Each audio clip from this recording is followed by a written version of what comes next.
So my question is, like, the middle part of every episode of Traitors is just bone dull.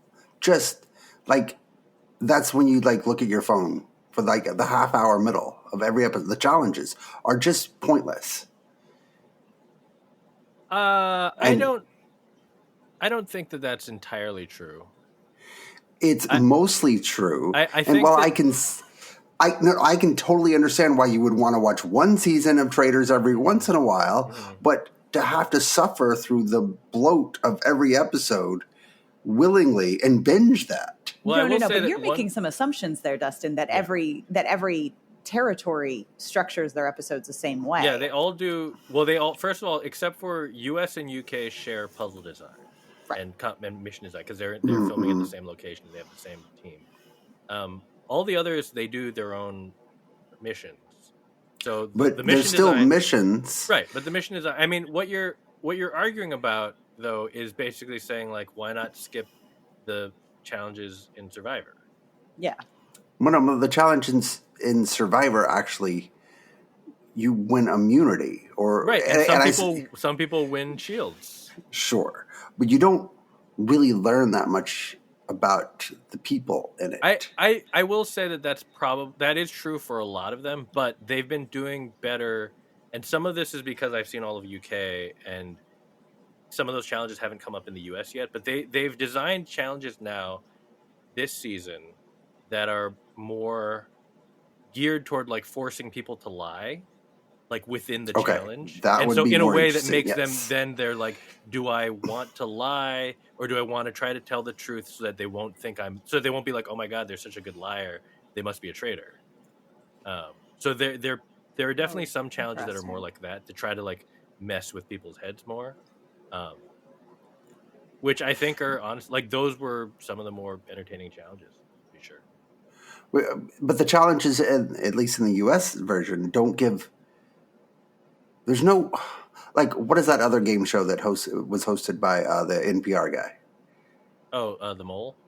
Right. In that instance, the mole has, or is expected to sabotage a mission. But the traitors don't have to behave any differently from everyone else in these missions. Right. There's no advantage to behaving any differently. Right.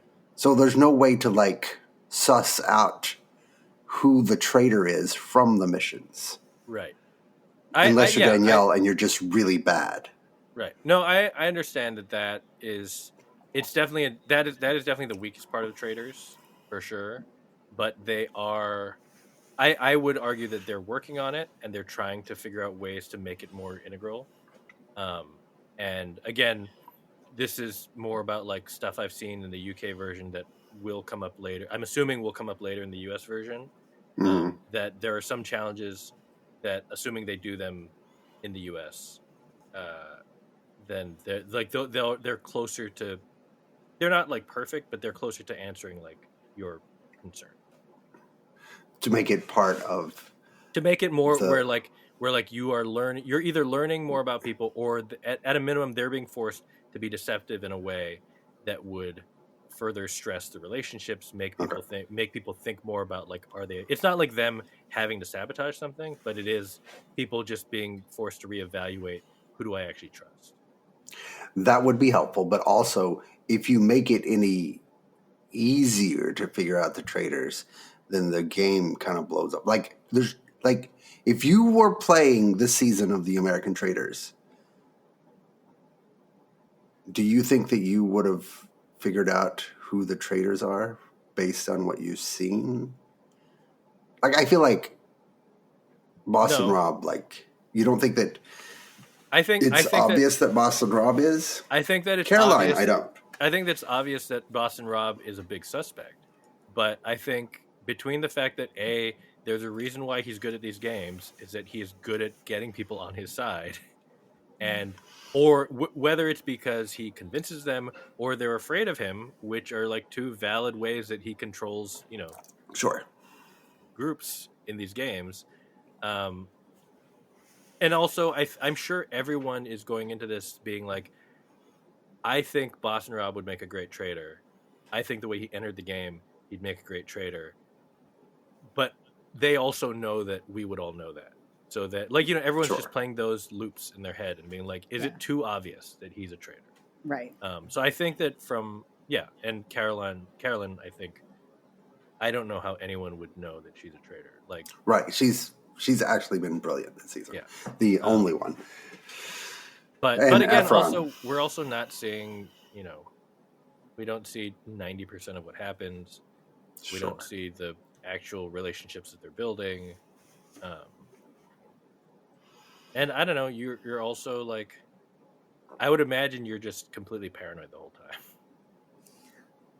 That is probably true. Like there's like a low grade paranoia that you're feeling the entire time, because do you actually trust? Like, even when you trust someone 99%, they might be lying to you. Sure. But Danielle is got to be the worst player since that nervous guy last season. Since Dan from Big Brother. Yeah. Jeez. Remind me again what the end game here is. Like, you're trying to vote out the traitors. I know that traitors can then conspire to get you out. Right. But like, as the pool of contestants whittles down, like, what are you hoping for in that final stage? That there are no traitors left, that you're the only faithful left, that... So if you're faithful, you need, for the faithful to win, they need to get, like, once they're all done with all of the eliminations, it needs to be all faithful. So that means 2 or you could actually end the game as soon as 4 people left, but that's never happened. Right. But so as long as 2, 3, or 4, as long as everyone's a faithful, then game ends. Then the game ends and the faithful get to split the money. Okay. If there's at least one traitor in that group, regardless of the number, then the traitor or traitors split the money. Okay. So a traitor, it doesn't have to be only traitors to win. You just have to be a traitor that survives. Yeah. Gets through. What makes the show really work is that there are 2 eliminations. Like, there's a faithful elimination where they try to get rid of a traitor, and then the traitors get to eliminate someone. Right. Yeah, it's werewolves. Or right. Secret Hitler, or any of those. But the timing of every episode is such that there's one elimination, and then right before the second elimination is when the episode ends. So you obviously want to find out who gets eliminated. And the next episode, which happens in the beginning, and then you have to sit through way too much of an episode to get to this. I do think that this season, the American show has bloated a little bit. Like, it probably could be about 5 to 10 minutes shorter, and like, or wouldn't really 20. miss it. But, it's an hour and 10 minutes, I think. It's not an hour 10. It's like an hour and 7. Maybe a couple minutes. I don't know. I think they could cut it down a little bit, but also, I don't know. Fast forward, Dustin. You watch it at like 3x speed anyway. No, I watch this one with my family, so we have to watch it at normal speed. And that's part of the problem. Yeah. Yeah. Oh, I didn't start the timer, but I guess the show is going. So we just don't have a cold open. Is Traitors the cold open? I don't know. Maybe this whole thing is the cold open. Traitors.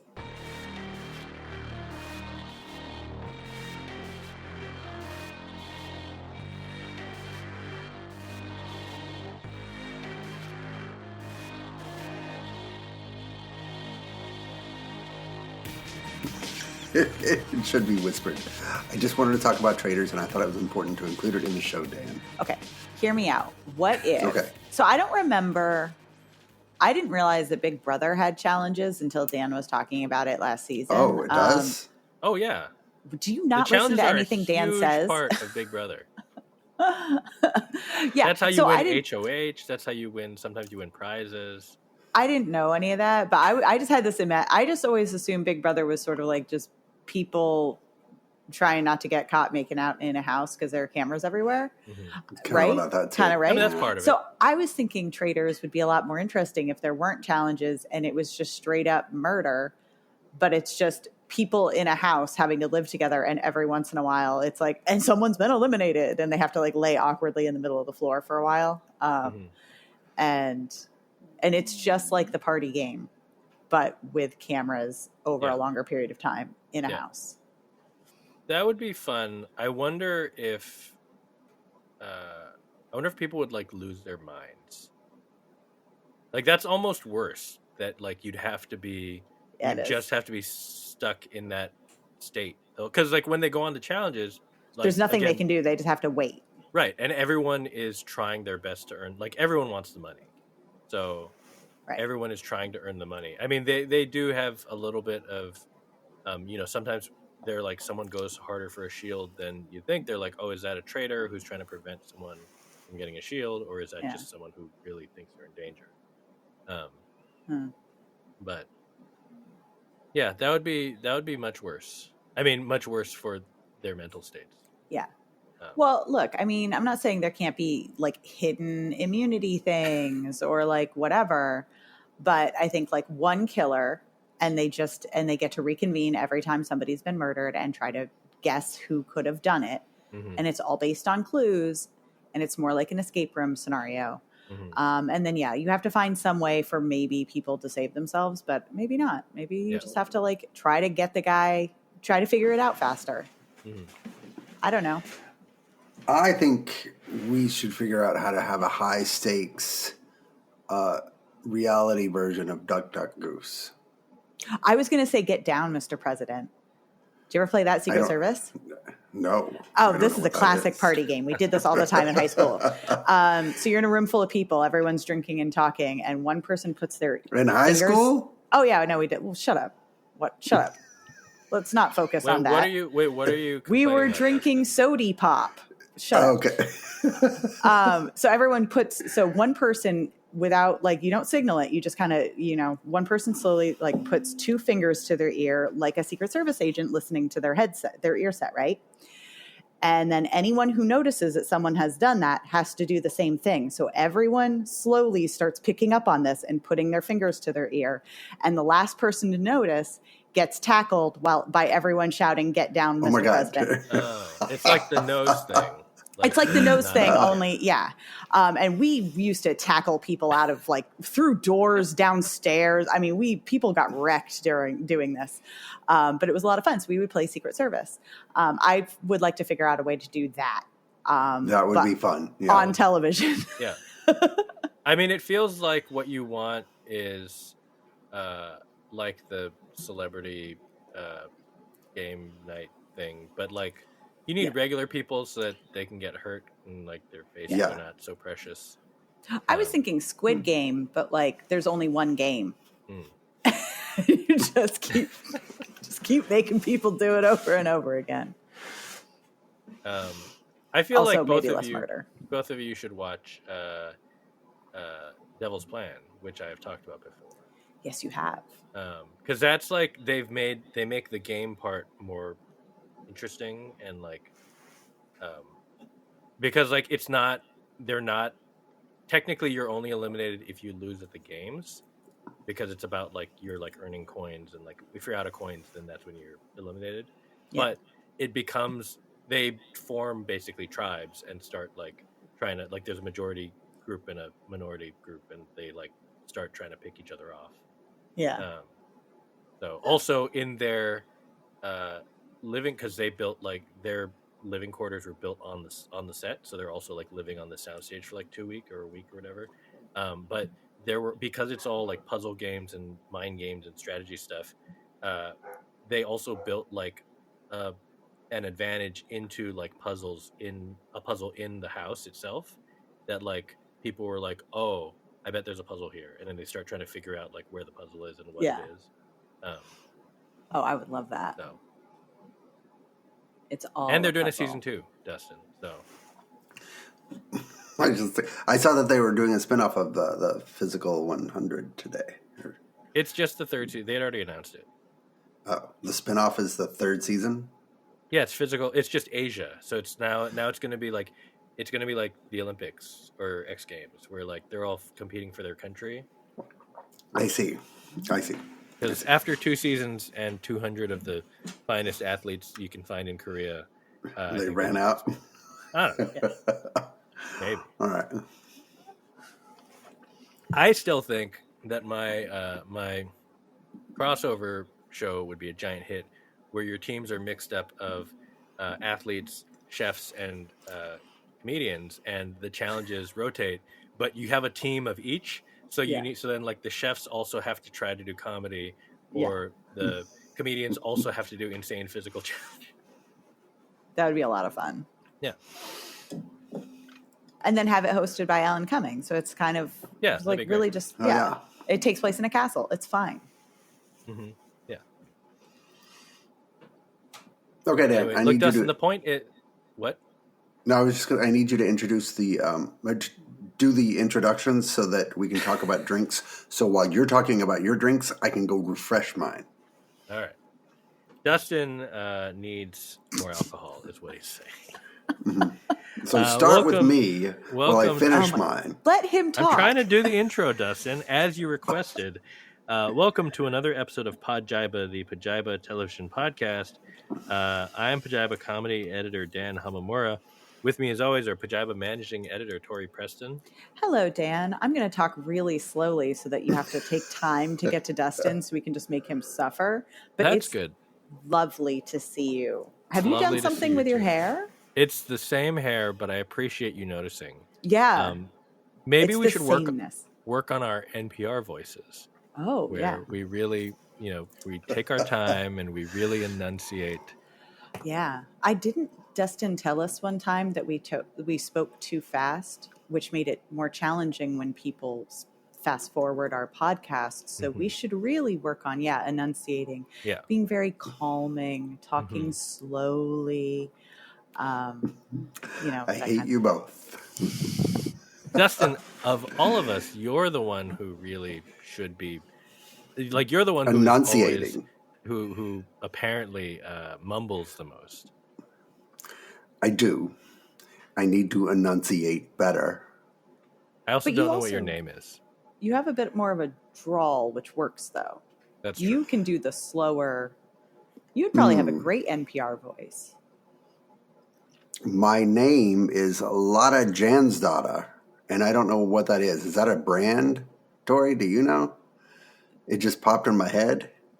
Jansdaughter or both? Lotta Jansdaughter. Is that a brand? Well, I've heard of Lotta from Stockholm or something. There's an author. Oh, is that who it is? And I had a no Swedish idea. Designer and style icon. I think that's who I was thinking of. I didn't. It just a weird name that popped into my head as I was rushing to get on. Well, I don't think you have to call it weird. It's I'm just saying, offensive. That is offensive, Dustin. How is that offensive? She's Swedish. A person's name, she could Dustin. be listening. What? Yeah. Why is it weird? Is it we have a listener in Sweden. Yeah, we have a listener. We have a listener. It was a rush because I set up differently, and also what I was drinking. I was making my drink. I made the usual drink. Yeah. But I made it with tequila, which actually does make it a Paloma. Paloma. And wow, I think that the tequila really is some stuff. Well, yeah. So when I refill it, I think I'm just going to stick with the vodka this time. Do you really want to be mixing liquors, though? Well, I don't think I should have more tequila. Yeah, but if you switch liquors, that could make it worse, too. If you stick to the first liquor, you probably will have a better time. Tequila tends to do quite a number on me.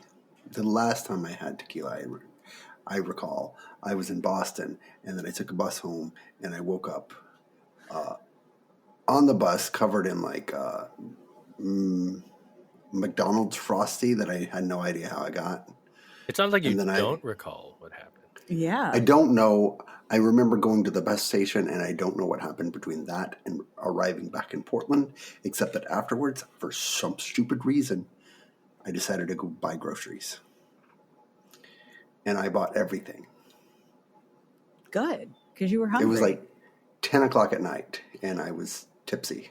Do you think that you bought the Frosty and spilled it on yourself, or do you think you offended someone enough on that bus that they poured a Frosty on you? I don't think I'm the kind of person that would offend someone, even when drinking. I don't know. We should ask Lotta that question. There might be a lot of Lottas out there who want to dump a Frosty on you right now. That's true. What are you drinking, Dan?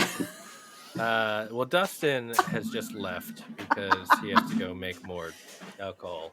I'm drinking the last of the 1792 bourbon, which was preceded by the last of some other whiskey, because there wasn't enough whiskey for, like, neither one had enough for a proper drink.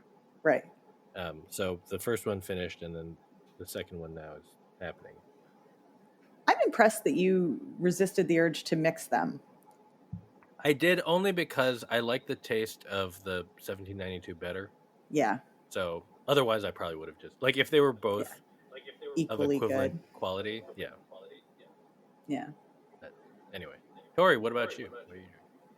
I'm having the Dogfish Head cocktails, canned cocktails, but I'm having the rum Mai Tai.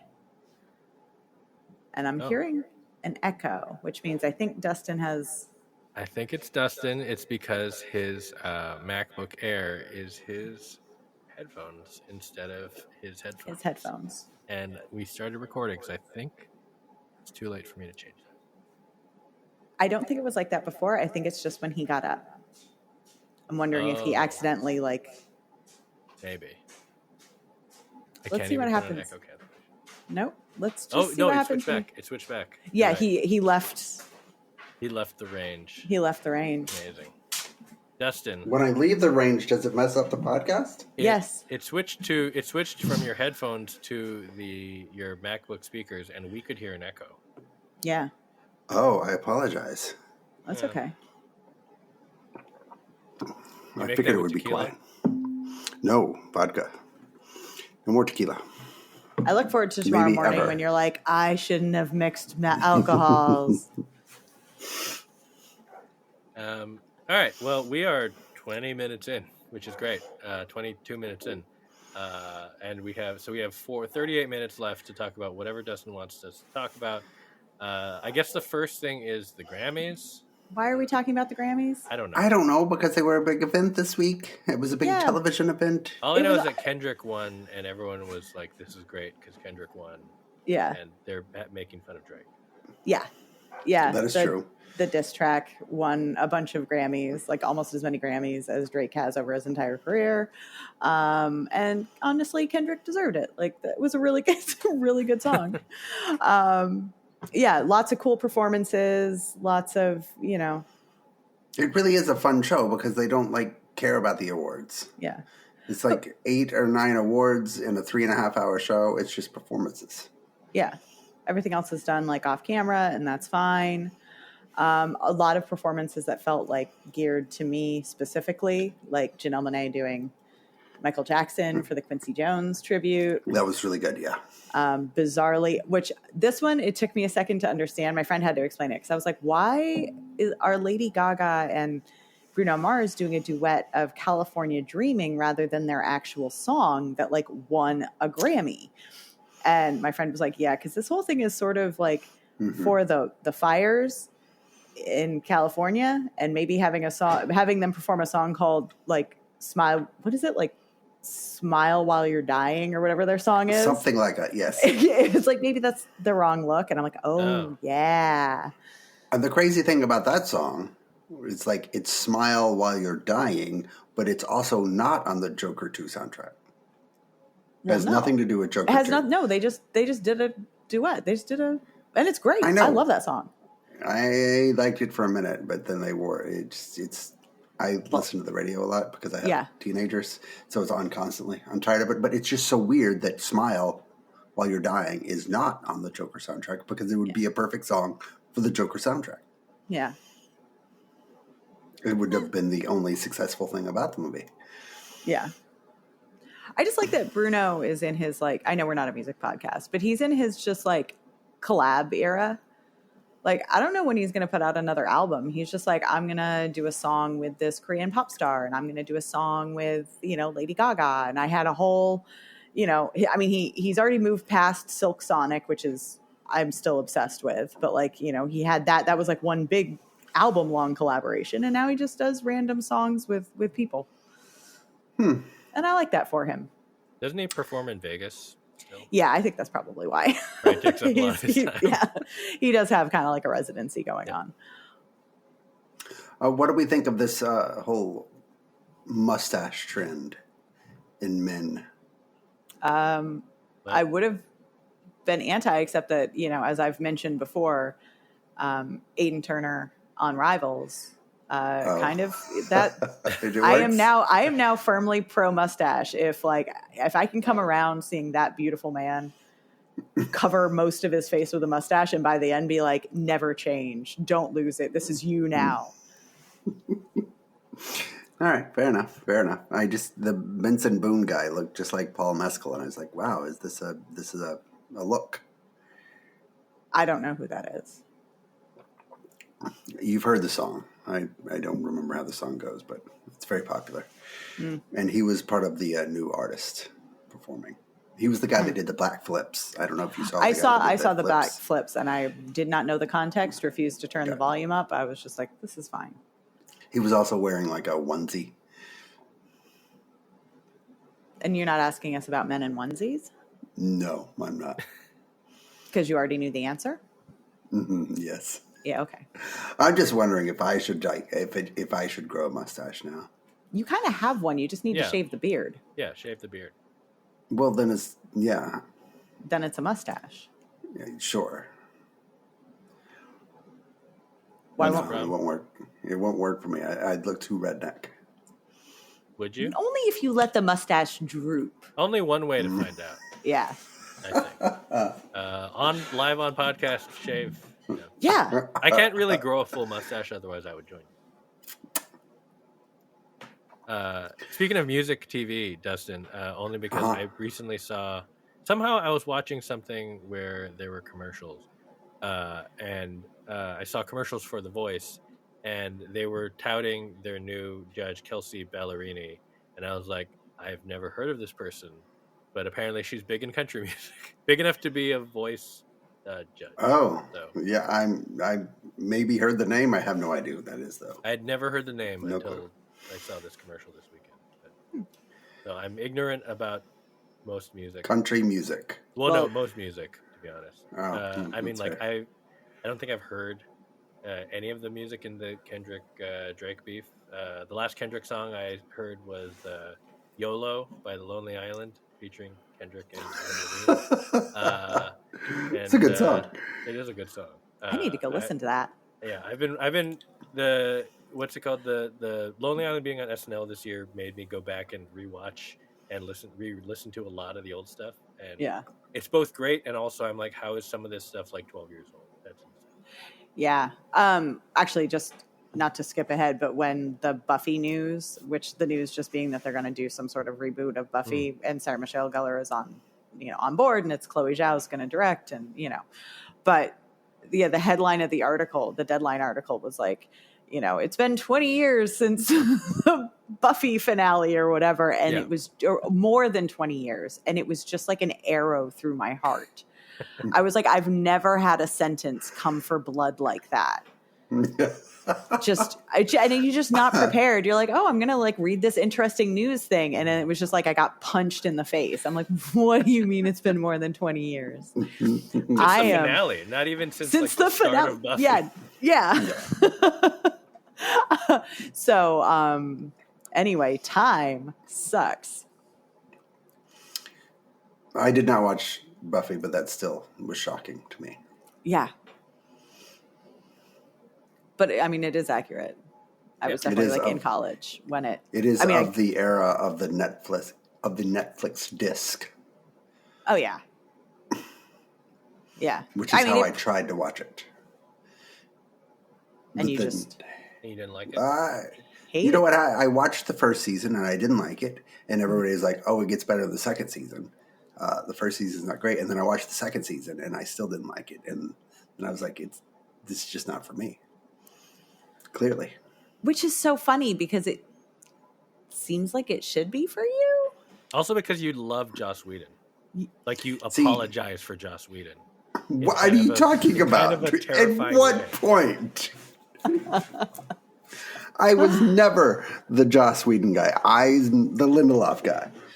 That's true. I will apologize And for Lindelof has nothing to apologize for. Definitely no chapters in books about Lindelof. For the record, I am joking about Dustin and his Joss Whedon apology. He does, however, defend the Nevers to the death. So that's really Dustin's thing. Wasn't it you that saw the second season? No, well, first of all, there No. was no second season. I was. Oh, the second half. I've only seen the first season. half, and then Same, the second half, which came out on Tubi. I missed because it wasn't like they put it on Tubi and you could watch it, on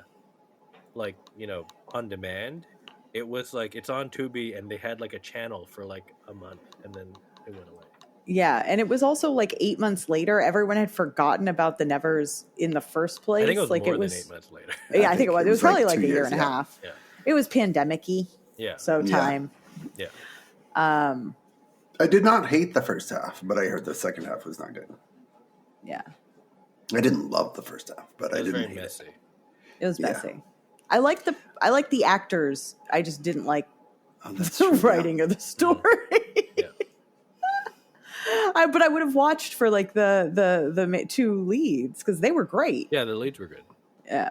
Anyway, so we covered Do the you Buffy think news. that the Buffy cast without Whedon there, they're probably still friendly? Or was there a lot of like shit going on between cast members? I feel like, well, I don't know if it's true. Was Sarah Michelle Gellar even well liked within the cast? Nobody ever talks about it. So I haven't read a lot about it. I think that there was definitely some back and forth about whether she and like Allison Hannigan were friends. And I think that there was a time like they started out close, they drifted apart. But then there was a time where I think Sarah Michelle Gellar was like hosting SNL and like did some shout out to Hannigan. So like they definitely have patched things up. And I think, and some of the rumors were that like part of why they split was that I think Hannigan was like, maybe, oh no, I don't want to get, whatever. There was a bunch of gossip about like whether either Joss was pursuing her or she did kind of date him or something like that. And like, I think there was always kind of like some tension between Sarah Michelle Gellar and Joss Whedon. It always seemed like something, partially just because like the whole show rested on her shoulders. Mm-hmm. And like between the crazy, like, you know, kickboxing and all the training, and she's in like every, you know, she's so much of it was on her shoulders. And I think that, you know, I think there's a certain amount of like, she was stressed and tired and maybe not always the easiest, but like not necessarily like in a toxic way, just kind of like, maybe didn't want to deal with a lot of bullshit, and maybe dealing with Joss Whedon came with a lot of bullshit. So, everyone else, I don't really know. Obviously, like the show ended where she, like, the powers spread to all these potential slayers. So when the show picks up, it would obviously be like kind of what happens 20 years after the end of the Lone Slayer, and like this sort of, we have introduced there being, you know, tens or hundreds of slayers. Like the power is shared around. What does the world of fighting vampires and demons look like in that? I would imagine would be what they would deal with. I don't know if the dude who played Xander would be. I feel like he had some post-show. Oh, I don't remember. Issues. Oh, who's he? Men of the aughts, the worst. Yeah, just of the aughts though. No. Only, yeah. Glad all those problems ended in the aughts. Yeah, That's right. So yeah, Buffy. I don't know. I think it's one of those things where like it's a show that never needed to be rebooted, but also like hearing that it's coming. It's like it's not even a reboot. It's like a sequel picking up. It obviously has enough if Sarah Michelle Gellar has actually like agreed to do it, because she's always been very like I wouldn't touch that with a 10-foot pole.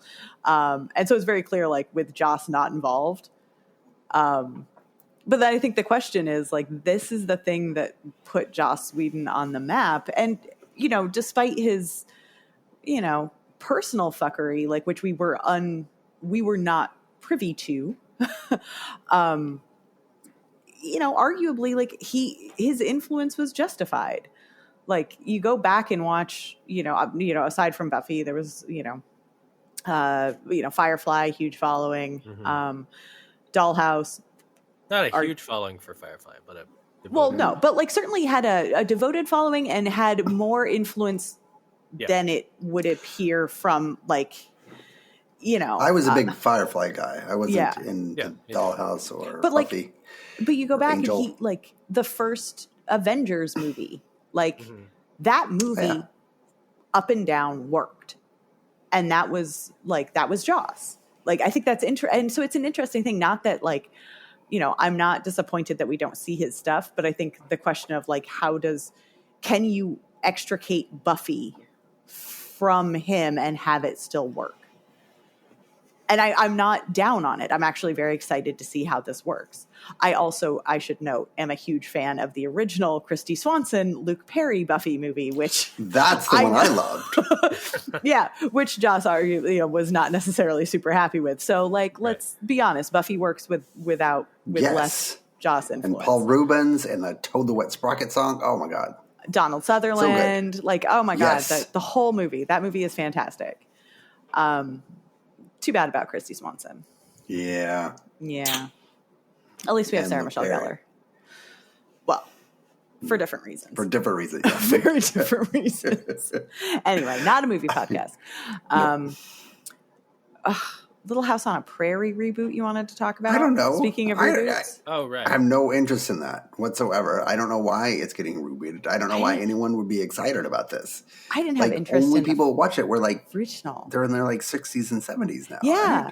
It predated me. I actually think that's there is like I haven't seen a ton of episodes of it myself because it predated both of us. But there is actually a fandom of people who mostly saw Little House on the Prairie in rerun. So they're like our age or like maybe even younger, like even in like their 30s, where like they were children and this was considered appropriate for children, even though it like got pretty like I think things get kind of dark. Yeah.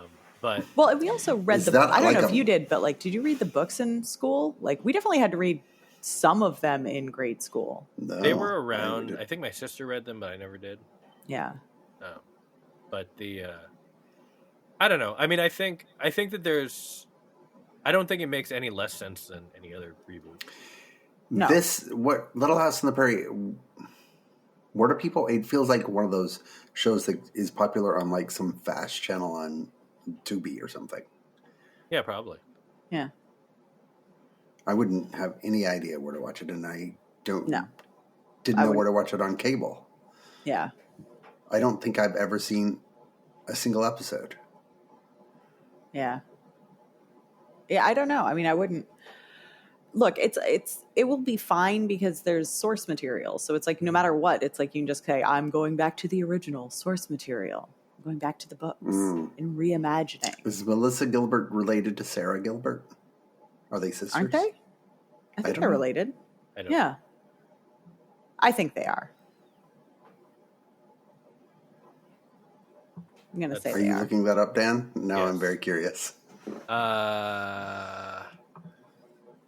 Yes, they are sisters. Oh, all right. That's a good family. Melissa Gilbert also married to Timothy Busfeld. Oh, that's previously married to Bruce Boxleitner. Oh. Huh. So, anyway. I don't know.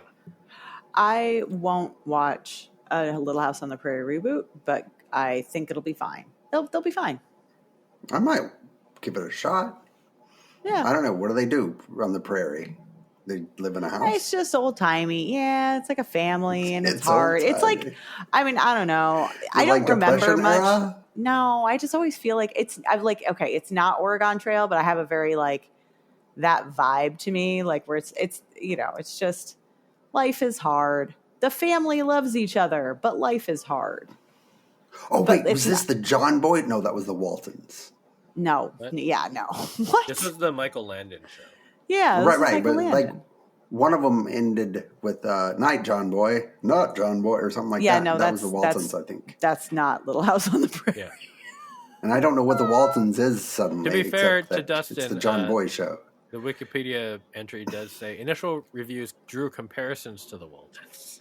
Oh, see, Oh. there you go. But, What the hell is the Waltons? I've never seen the Waltons. I have no idea. Historical drama, family in rural, mountainous Western Virginia. That's Depression era, 30s and 40s. all right. Yeah, no. All right. Little House on Little the House Prairie is like predates 18. it. Yeah, it's like post Civil War. Yeah. Oh, Yeah. shit. Real I old didn't timey. realize that. Okay, I think How the about main that? guy, I think John Boy from the Waltons, I think one of them was the main guy in the TV movie version of It. John Oh. Boy. Wait, let's see. There were two John Boys. Well, I don't know. Oh. I think one of Oh. them or somebody on the Waltons was the main like stuttering character Bill in the original TV movie version of It. The adult version, not the kid. When was the TV? I love that they actually, 89? back in the day. they But it had was two like versions Jonathan of people. Branson as a kid, Jonathan Brandis as a kid, and then it was this dude with like a ponytail or something as an adult. And I think apparently he had been on the Waltons. Okay, It's something now I let's- vaguely remember because I feel like I watched it. My mom was like, "That's John Boy," and I was like, "I don't know what you're talking about. That's Tim When- Curry." When is the you're right. last time someone was recast without anyone even mentioning Noticing. it within the show? Yeah. It happened a lot. Used to It happen a used lot. to. Yeah. Like Fresh Prince, but that's the last time I remember. Uh, I know it happened on Bewitched. Wait, Dan, did you say I was right? You were right. Yeah, this was John Boy. The first John Boy was in it as the adult. Bill. Yeah. I Um, remember stuff. The Yeah, I last, know. the last recasting I remember, although they did make a point of it, like they built it into the narrative in kind of a fun way, was Crazy Ex-Girlfriend. Oh, they also did it in Riverdale. They did everything in Riverdale. Yeah. That's not. Wait, in Riverdale, did they just do it without bothering, or like without? Yeah, they working on never talked about it. But in later seasons, they ended up having both of them back in like an alt dimension thing, as I recall. Or Game of Thrones did it with what's his name? One of the guys who was like with. Oh yeah. What's his name? Yeah, her like second lover, Yeah, but he was like a pirate yeah, or something. yeah. Yeah. I don't know. Valgar. Oh my god, I can't think of. Anyway, it still Actually- happens, Dustin. That sorry, the Game of Thrones thing. So one of the things that Dustin put on our itinerary is this whole like prestige television and like this whole quote, which I want you to get to, but just can we you start off with the question, what is prestige TV? Name a prestige TV show. Right. And I immediately thought, like, would you consider Game of Thrones to be prestige TV? Yes. You do. Yes. I don't You know think of that it I as do. Genre TV. Which is not to say that genre TV can't be prestige, but I feel like there's something, and this is maybe where, like, you know, we can do the lead in that you want to do for this conversation, but Game of Thrones was the one I kept getting stuck on because I'm like, is it prestige or is it just big budget? And it had the influence, but it's like, are we talking about shows that are influential, or are they shows like, and again, it's that definition, what is a prestige TV show? Right. Is it just a personal thing? I think that, you know, Game of Thrones was influential in terms of everyone watched it together, and it's one of the few shows recently that were, not even recently, just like a dwindling number of shows that have that kind of like broad attention, like everyone Right. is talking about watching, and that's really important. Monocultural, Right. but like, did it do I don't anything? know. Did it do anything special? Did it do anything like you never saw on TV before? Like, that wasn't just being from the books. Right. Because like all the big twists were just in the books. And when it got shit, not it was the end. Not the end, which was when it was not as prestige-y. Right. Like it got real. So I'm like, and it's not that it's, I do firmly believe that genre television can be prestige TV. That is not my argument. It's just this weird thing of like, I guess for me, that was why I kind of wanted to actually discuss it with you guys, because I don't know if I would call it prestige TV. I think that HBO considers it. You would have to ask, is Shogun prestige television or genre? Yes. And Shogun, really I have prestige. no question about Shogun being prestige. Yeah. That is prestige television. Yeah. And yet, how is it that much different? Just because it's historical based? No. I think that because there's no dragons in Shogun. There's no, yeah. That, right? I mean, I keep waiting. And like, I don't think that it's a one-to-one translation of the source material. I think it's doing a bit more adaptation. And I think that generally, like, even though you can say like, well, it's a remake of a mini series that occurred before or whatever, I think like the reality is we don't have a lot of stuff like that on television. And I think that it handled it. I think the emotional resonance of the characters, and especially of like the two different cultures coming together, like it both was smaller in scope than Game of Thrones, but much more honest. And I think Game of Thrones, this is where I'm like, I don't know that it's prestige. It just was big budget. Like it had all these different worlds and different storylines and lots of plot going around. And there are certain moments where obviously there are great performances, but I don't know that in any given moment that there were, I can't think of a scene that I sat back and was like, I would not have expected that, when it wasn't just like a plot twist as opposed to like a genuine reflection of a consideration of the human condition presented through these characters. Right. The closest I can think is maybe when Jaime knighted Brienne. But I don't know, man. See, to me, it was fun for shock value. There's tons of shock value. I feel like you're making it's interesting to me because I feel like your interpretation of prestige is slightly different than like where my brain went when I read this. Yeah. That does put it, because it's, to me. Okay, wait. Just stop. Just read the quote from the Netflix. No, I don't lady. We'll get to do that later. All right. Look, because to me, it's very long. Never mind. Prestige is less about how it turns out and more about the. I almost feel like prestige TV to me is about like kind of like the amount of attention and star wattage in some ways they can attract before it even gets made. So I mean, like, and like regardless of like whether it turns into it could be good, show. it could be bad. Like, I mean, like a lot of people, I haven't seen the Alfonso Cuarón thing on Apple. And like, and like a lot of people have said it's a mess and it's not a particularly good show, but that is to me that's a prestige show, because that's like big names who were attached to this big thing where they spent a ton of money on it. Some of it is budget based, but I think like I guess to me like that's where Game of Thrones is prestige, because not just because of the money spent, even though they spent a ton of money, but because like look at the names they're able to attract even in like relatively small roles. I mean like Jonathan Pryce is a legend, and he comes in for not a small role, but a fair within the scope of the show, not that big a role. Yeah. Or Diane Rigg comes in, and she's like she has an important role and does great, but is not the biggest character. Yeah. That's interesting, because I think of like the quintessential prestige television as being Mad Men, which was a bunch of unknowns, not particular unknowns until Mad Men came. Right. And now I think like modern day or contemporary, whatever, 2025 quintessential is probably like White Lotus. Yeah. Mm-hmm. Which does attract big talent. Right. Well, so I want to come back to so we don't have to read the whole quote, but to Dustin's credit, like the reason why this topic came up was he saw a quote from was it Netflix's like chief content officer, and it was basically like wanting to myth bust this idea of prestige television and the idea that Netflix doesn't have prestige TV, and it, you know, the argument was just kind of like, what even does anyone actually know what prestige TV is? And it'll cites things. Is it critically acclaimed? Does it win awards? Is it a show audiences love?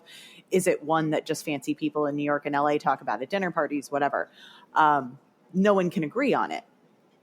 And I think that's true. And that was why the Game of Thrones thing came up. I'm not actually sure that it isn't prestige TV. I think like if I really had to put it in a bucket, it is. Mm-hmm. But it doesn't sit the way that something like, I haven't even seen Mad Men, but I would go, Mad Men is 100% prestige TV. Right.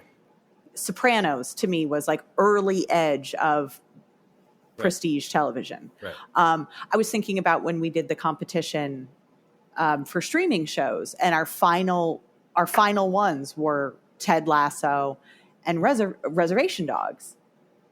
Mm-hmm. Reservation Dogs to me is what I would call prestige television. Mm-hmm. It didn't have a lot of viewers, but it also was unlike anything else on television, and it broke other than like the younger cast members are getting cast in all kinds of things now. Like it broke them. Right. And it was truly a thing unto itself. Whereas Ted Lasso, where everyone watched it, that doesn't feel like prestige television to me. Right. And I don't, but I would sit there and go like, yeah, I would, to me, Reservation Dogs was prestige television. Because that's another fun one that feels like it's right on the line that Tori wouldn't understand, but it's Justified. Justified is is not prestige. No.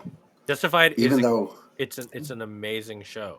Yeah. But it's not prestige. I think part of what is so great about Justified is that they made a great show within this box of like we are still making a procedural, even though it's serialized procedural, that is not like that's fair. Like they're making a popular show. They're making a popcorn show that just happens to be really, really good. A well done one. Yeah. And that's where I think like that's Game of Thrones falls in both camps. Mm-hmm. I feel like when it came out, there wasn't really anything like it. So in some ways, like that's the argument I would put for like it, it's not about genre. It's just like nobody did anything of that scope really before Game of Thrones. And yet after Game of Thrones, there were plenty of imitators. Like I would argue, if we're talking about just sheer money spent, like, are we going to call Rings of Power prestige TV?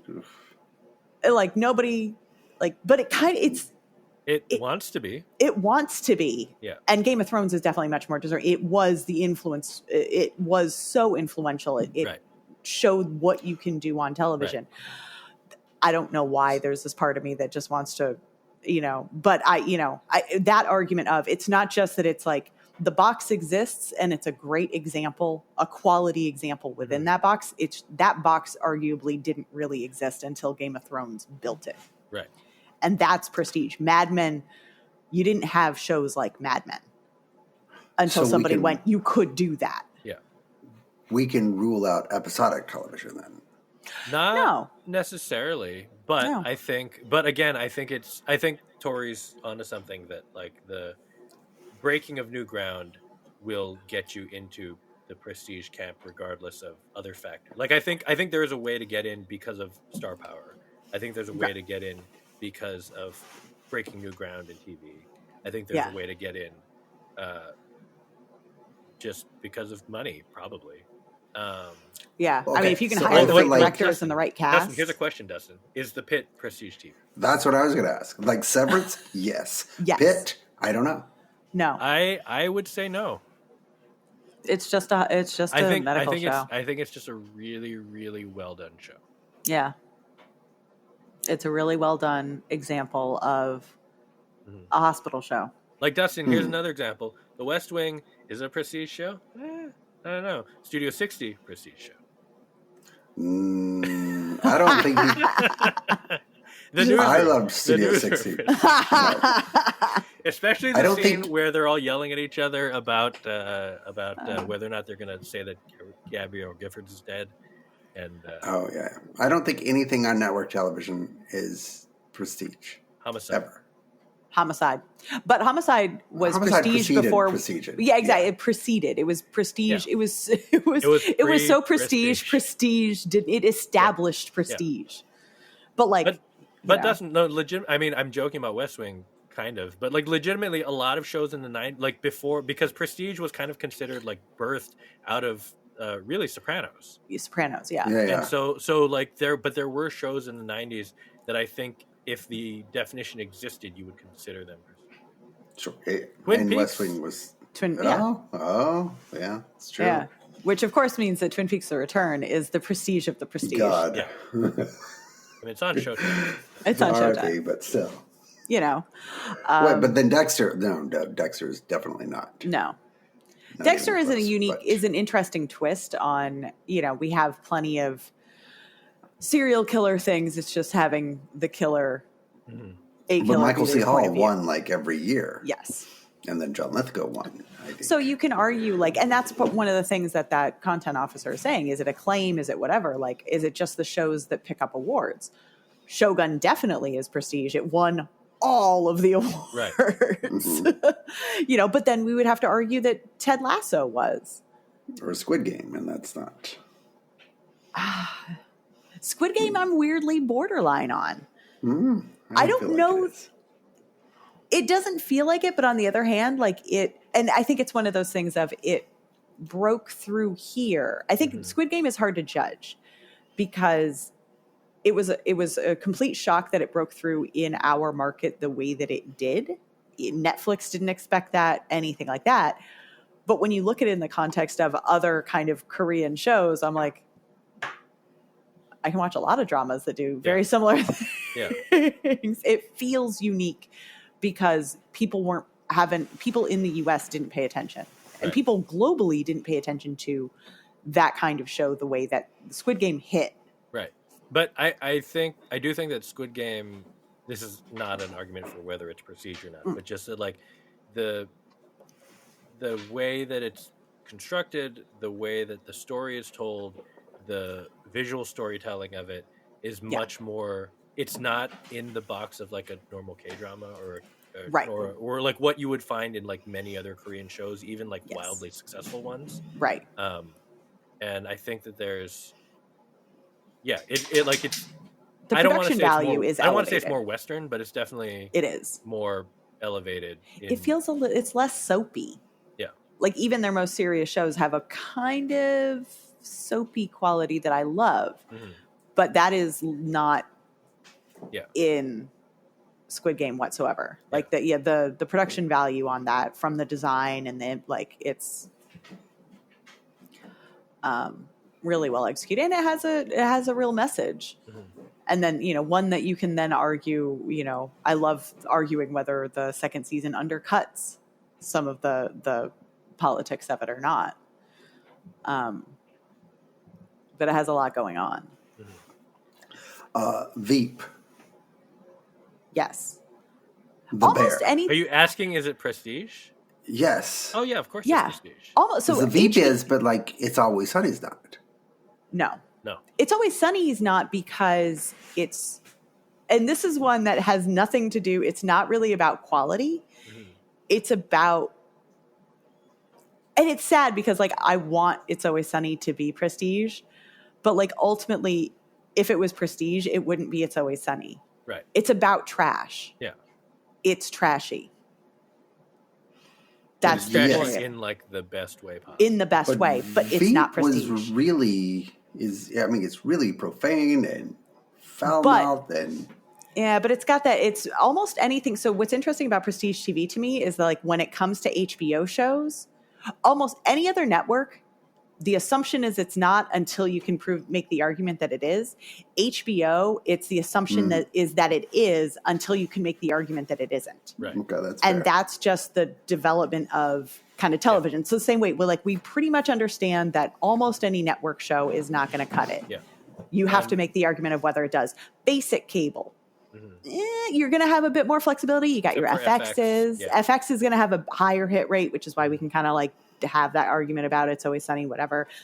But HBO, you're starting at the assumption it's prestige, and then you have to sit there and argue, like, is it though? Like, the franchise, obviously not prestige. And then, and similarly with Apple, what Apple's trying to build is they want to be... They want that. They want to be the streaming HBO. I think it's a little like, Silo. Yeah.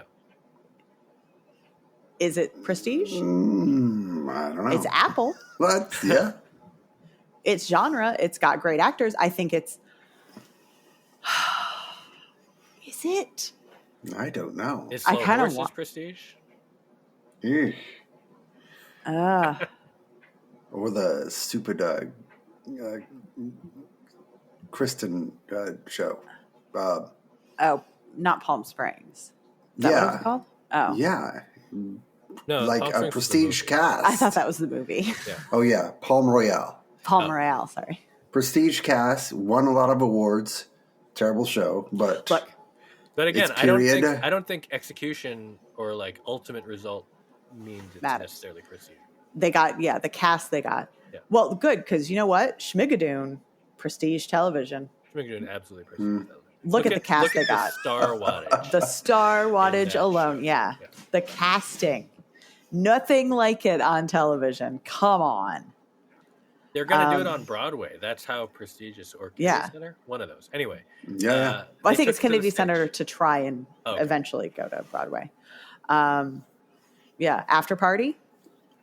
After Party is not, but is amazing that they got so many. If we're talking about being able to like just get a cast, it's like it would be the After Party, except that the whole point of the it's not prestige TV. Yeah. But like, okay, Poker Face.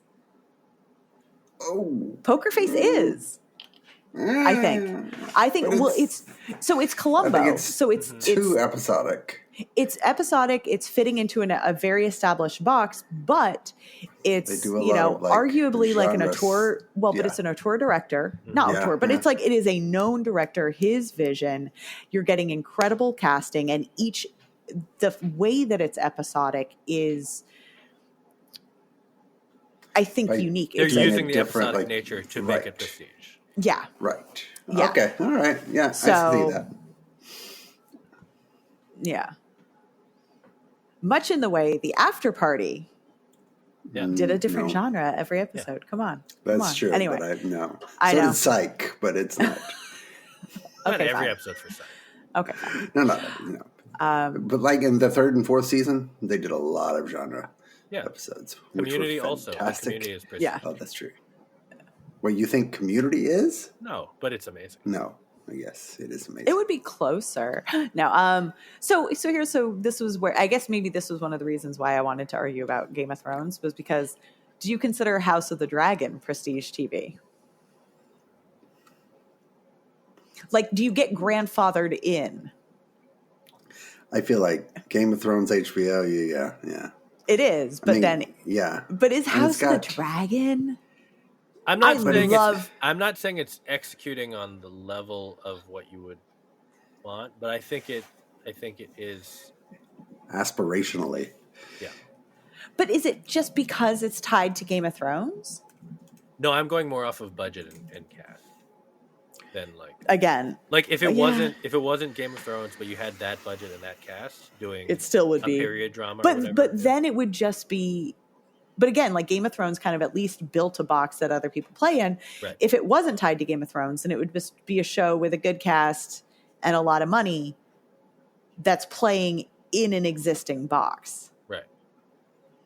It's not breaking any new ground. I don't think you necessarily have to break new ground to be prestige TV. I don't know. I think if that's one way Patty you get Considine, you're automatically. I mean, that's how I feel about Matt Smith, but I'm really trying to figure out if I can make the argument that Doctor Who is prestige TV. Yeah, I was wondering that too. We can make that argument. It's not. We can't. I would love to. Yeah. It's not. Which is part of the. Not everything has to be prestige TV, right. And I think that's the other thing that gets. It's like if we're talking about television shows that we like, you feel bad if your favorite show isn't one, but the whole point is that television isn't always supposed to be that. It's mostly not supposed to be that. Yeah. I mean, every once in a while, there's something that you like can kind of pat yourself on the back for watching. But like, I mean, if you're talking about Doctor Who, they got Peter Capaldi Yeah. to be and not like it's not like it was Peter Capaldi early in his career. Like Tennant was still early in his career. Matt Smith was early in his career. I mean, relatively. Peter Capaldi came in as Peter Capaldi. Yeah. And it's still same thing with Christopher Eccleston. Like, Right. that was post him being the villain in a whole lot of stuff. I mean, Right. it's like, it's wild to think that like, and I know his career has spanned a lot, but I always go like the direct line from like him crawling around in the attic in Shallow Grave and somebody going, that's Doctor Who. We're going to reboot Doctor Who and put that guy as the Doctor. Like that is galaxy brain. And it happened. And the show's fine. Show's doing fine. Yeah. Okay, that was a much more entertaining conversation than I thought it would be. But before we go, we need to spoil Paradise for... We just need to spoil Paradise for Dan because it will be satisfying. That's fine. Okay.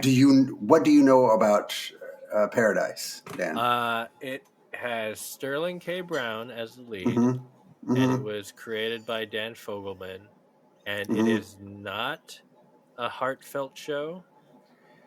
Oh, it is. We can get to that. We can get to that. Yeah. That's all I know, and I know that there is a twist. That's literally all I know. Well, have you never not seen a trailer? No. Oh, you don't even know the setup. No. Okay. Sterling K. Brown I don't watch trailers. Okay. Dan, the first thing you need to understand is that Paradise is yet another in a string of recent shows that casts an incredibly hot actor and kills them off immediately. Okay. The incredibly hot actor being James Marsden. Oh. He is the president who is assassinated.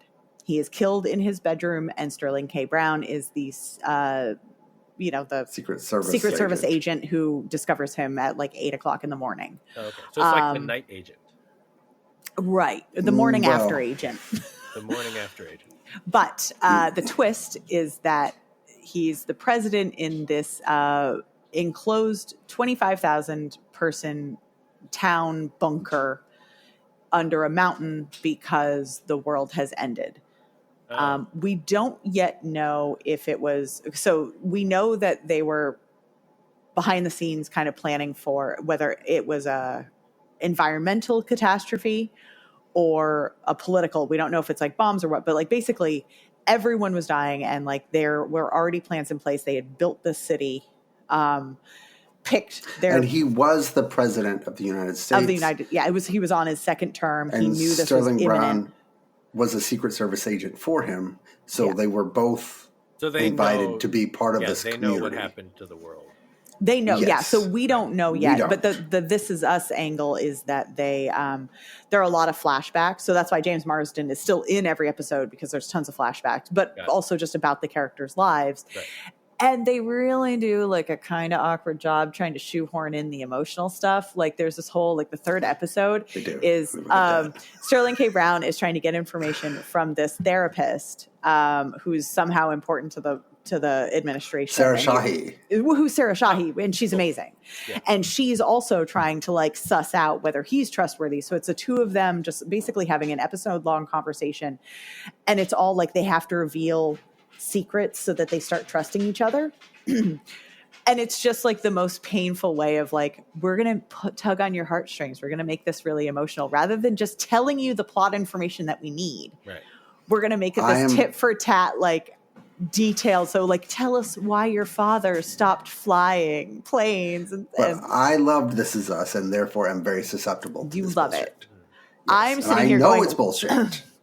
I'm sitting here going, why did it take until episode 3 for anyone to bother establishing that Billy, the secondary agent, the one who was like on duty the night the president died, is the most sus person on the show. Like he obviously, like no one even asks like, why were you taking a nap when all of the security footage was shut down? Like nobody even gets to that until the 3rd episode. And it's like, it's also one of those shows where it's like, there are giant gaps and you know they're going to be addressed, but the fact that it's taking so long is like, feels like it's trying to prolong. This Is Us thing of it.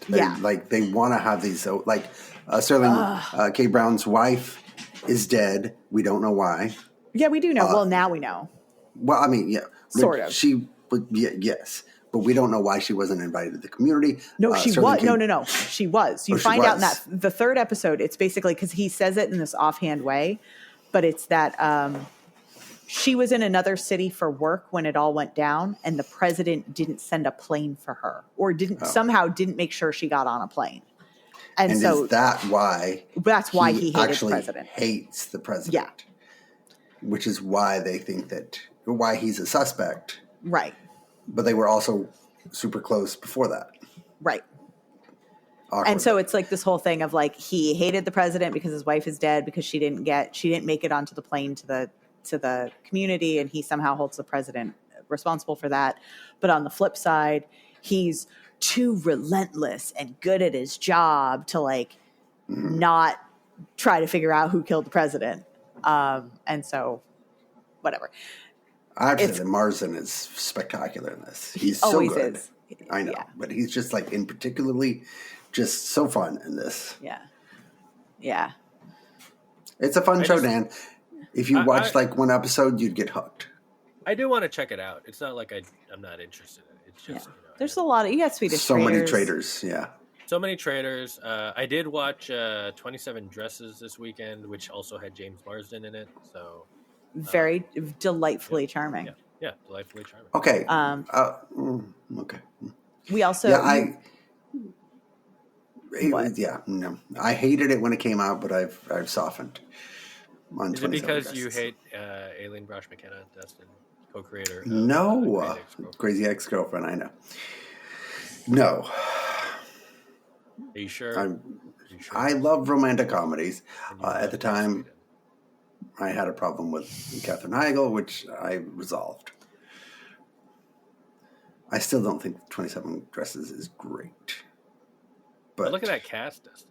That's it's a good cast. That's prestige. Well, you don't just line up that kind of cast. You don't get Ed Burns to come into something that he doesn't. Oh my God! Yeah. Was it even set in Boston? Like, I don't know. It was not. Where it was no. in Baltimore. No. Baltimore. No, he's Ed Burns is Long Island, I think. Long right? Island, you're right. Yeah. Or Yeah. Rhode still. Island. No, Long Island's right. Long Island. Yeah. Okay, fine. Whatever. The brothers, the law. Rhode Island is the. There's something about Mary brothers. Oh, Fairly? Yeah, the Fairleys are Rhode Island. Also, Family Guy. Dan also had to watch Mythic Quest. I did also have to watch Mythic Quest. Oh yeah, Have that's to. true. We all got did. to. And I know we have to end, but I do think progressing or stuck in neutral is a very interesting question.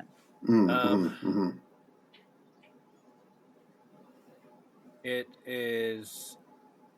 It's interesting. I think it's too early to tell with this Yes. season. I think the first two episodes do feel like a little bit of them. I mean, again, the end of season 3, like season 3, it was everyone's apart.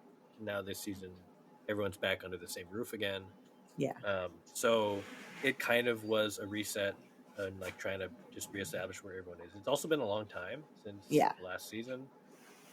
It did feel a lot like they were having to kind of remind everyone about the dynamics and like not just since the reset, but also just kind of like catch everyone up on what's been going on. And even some of the characters who were, because I didn't rewatch right before, so like I had forgotten like that Ashley Birch's character got promoted, and that like the way the power dynamics have shifted in that office, or like the two new like old guy testers who are still a part of the show.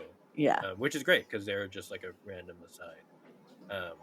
But this is, so I think it's too early to tell. I feel like it'll be interesting to see if this is the end of the show, because it feels like 4 seasons is about what Apple is willing to do, even for a show that's a decent hit. Yeah. And they also gave them the side quests, like the miniseries, the spinoff, which will be releasing at the end of the season. The real question that I want to ask, which I think Tori already knows, is why does Rob McElhenney look in certain shots like Ryan Reynolds? I think you said like he's single white. He looks like he's trying to single white, and I'm trying to figure out, is it he's doing that, or is it he decided this is the bit that my character is going to, like, I want to make my character look like Ryan Reynolds. Because I could see that also. I don't think it's a bit. I do think it's not necessarily intentional in that sense, but I think that there is something very clear going, like in the previous seasons, his character, Ian Grimm, looked like a character that he was playing. Yeah. It was very much this specific, guru tech bro type, and was a little icky because of it, right? This season, it feels much more like he just wants to look attractive, and I mean Rob, not Ian. Yeah. So it almost felt like Rob scaled it back, and it's like, well, no, I'm still gross. I'm wearing diamond studs, and that's not. But he does look prettier, right? Yeah, he looks pretty. That's exactly what. Like the whole time, I'm thinking Rob looks pretty, and I've never thought Rob looks pretty before. Well, but that's like I think where the Ryan Reynolds of it comes in. Yeah. It's a little so weird. I think there's an influence going on. I don't know that it's like I'm trying to look like Ryan Reynolds. I do think it's like I hang out with Ryan Reynolds, and he maybe skincare guy. Yeah, like there is a glow going on, and a certain unwillingness to look as overtly douchey. The performance is still there. Yeah. I don't know how I feel. Like the main thing, obviously the central theme of the show, central relationship of the show, dynamic of the show is between Ian and Poppy and their evolving relationship as work colleagues. And I always really appreciated that it was just work colleagues. The start of this season, however, is Ian kind of dealing with a bit of jealousy around Poppy's. Poppy now has a boyfriend who is not just a sexual outlet, but also is a creative partner. He's an artist, and he actually takes her ideas. She programs machines that he builds and stuff like that. So there is a creative dynamic to their relationship, and Ian is like seething with jealousy about it because he always kind of assumed like outside lives are one thing, but like I think he took for granted that their partnership he says something about like I don't want your body, your disgusting 14-year-old body, I just want your brain, right? And he's realizing that like even her brain can go to other people and other purposes. And there's a part of me that like really doesn't want them to explore a romantic. I really like that it was a strict workplace, like, partnership, completely platonic partnership. On the other hand, I'm actually kind of excited to see where this goes because I think that it weirdly does make sense to me. Like the way that they're so enmeshed and have been for so long, and just the idea of Poppy having something else in her life that is new and that is exciting. And I think it makes a lot of sense that the repercussions of that would be Ian kind of having to suss out, like, why does it hurt me? And the question of it being, is it a romantic? Right. Ultimately, I think it isn't. I don't think they are that, but I do think there is some interesting potential in this direction as they continue. Yeah. Because I can see that confusion because I don't think he's very emotionally aware of himself. Yeah. I feel similarly where I don't think it's romantic, and I don't think they actually want to go down that route. No. But I think with the second episode in particular, they really hit it hard because in episode 2, as kind of like a minor sub point, they're fighting, and then like for them to like resolve their own issues, Poppy programs 2 AIs so they can work with an AI version of themselves. And of course they learn that they annoy themselves. Yeah. But like the one person who can stand them is the other. And so that's part of what makes them work as a team.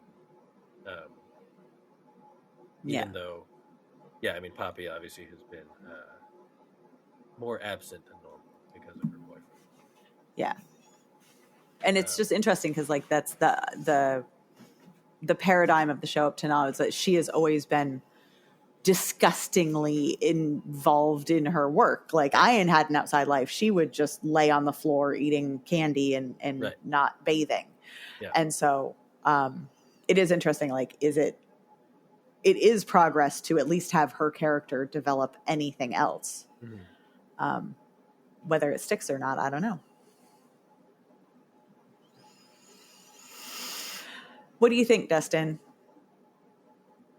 I think that we shouldn't even be asking if it's progressing or staying the same, because it should have been a workplace comedy from the beginning where it wasn't as serialized as it is and could run for 15 seasons.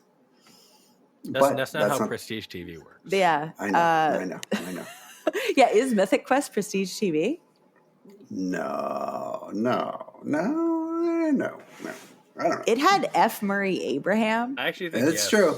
I think it is. Really? I think think of it. Put it this way: of the comedies on, I guess all of Apple's comedies try to be prestige. Right. I don't know. I think it inadvertently became prestige. I don't think it was meant to be prestige. No. That feels more right. Yeah. And well, that's I wish why it now worked. Rob Ackley is right. That is, God, it's It's distracting. so weird. Dustin, And we're I not just gonna want to get be into like, it. he's always been pretty. Yeah. He should know that. Anyway, we should probably go. That's the show. Because I don't know how long we've gone. Oh, well, I do know. We've gone longer than, well, not right. Longish episode. We've gone longer, about as long as We've gone like, we normally go like about 110, but this whole thing, the whole recording is episode because you wanted to jump right into the Traitors, Dustin. We can I cut think the Traitors. Traitors conversation is important. What if we just cut the Traitors? That'd be amazing. So I want to talk about the Traitors and the intro song. All right, well, we will be back next week. I don't know what's on anymore. I am, Dustin, I am pretty much all caught up on Rescue High Surf. You'll be happy to know. So Okay, great. that was the other thing that I had to watch. Okay. Things are happening on that show. Great. So, they have Olivia Culpo next week after the Super Bowl. Oh, Is that her name? wait. But it's not the after the Super Bowl. Well, show. no, it's not. It's the day after the Super Bowl, but All it's their first. Because ground floor. Or no. Floor is lava. No. The floor? Something the floor. Yeah. Ground floor. Old Bill Lawrence show. Great. Yeah. Great show.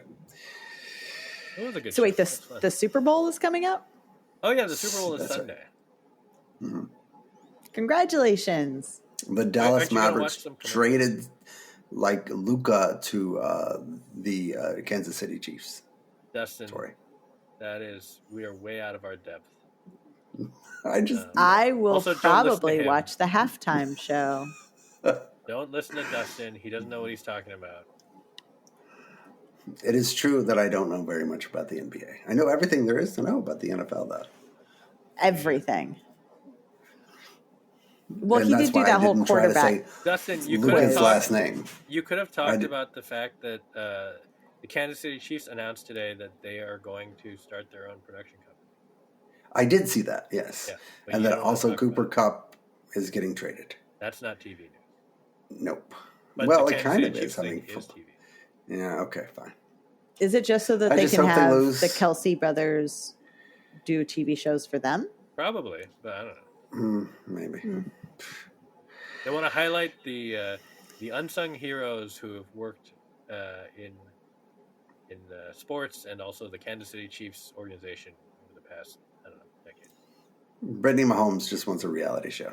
Look, all I know There's is so many that reality if shows. they want to bankroll my sports show for Chick-fil-A Plus, the Chick-fil-A streaming service, we'll do it. Like, I'm no questions asked. Is it called Chick-fil-A Plus? I don't know, but they have It should announced be. a streaming service. I know that they did. Yeah. I was just wondering if everything just gets a plus sign. Yeah. Right? Well, the Chicken Soup for Your Soul has a streaming service? Yeah. Not anymore, because they They had a lost all the production money. company. Bummer. Why? That's why Red Boxes are free now. If you Wait, can they're go free? well, people were giving them, because Redbox went completely under, and then they were all like people were like going to the CVS's and stuff and being like, hey, since this is dead, can we take it? And they're just like, yeah, whatever, we don't care, just get it out of here. So there is a whole community now of people who have like basically become like minor hackers, where they took the red boxes and they're reverse engineering everything so they can make them work. So they can get the DVDs out, and two, some of them are just like, I just want my red box to work and have a working red box in my garage for some reason. Also, someone put Doom on it, because you have to put Doom on every piece of technology you can. Right, of course. I see. Yeah. So a lot of fun stuff happening in the red box hacking. I want a red Interesting. box. Wow. Anyway, that's it. We've gone over. That's news. That's news. Have a good night. Good night, everybody. Good night, everybody.